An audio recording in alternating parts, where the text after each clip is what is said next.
Dahod SOG પોલીસે ભાટીવાડા ગામેથી 30.550 kilogram લીલા ગાંજાના છોડ ઝડપી પાડ્યા। દાહોદ એસઓજી પોલીસે ભાટીવાડા ગામેથી 30.550 કિલોગ્રામ લીલા ગાંજાના છોડ ઝડપી પાડ્યા છે। પોલીસે કુલ ₹15 લાખ ઉપરાંતની કિંમતના લીલા ગાંજાના છોડ સાથે એક ઈસમની ધરપકડ કરી છે।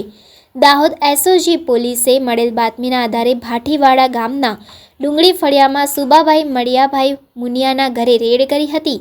રેડ દરમિયાન સુબાભાઈ મળિયાભાઈ મુનિયા તેમના ઘરે હાજર મળી આવ્યા હતા। પોલીસે તેમને સાથે રાખીને તેમના ઘરના વાડામાં તપાસ કરતા તપાસ દરમિયાન વાડામાંથી વનસ્પતિજન્ય માદક પદાર્થ લીલા ગાંજાના છોડ મળી આવ્યા હતા, જેથી પોલીસે કુલ ₹15,27,600ની કિંમતના 30.550 કિલોગ્રામ લીલા ગાંજાના 5 છોડ કબજે કરી લીધા હતા।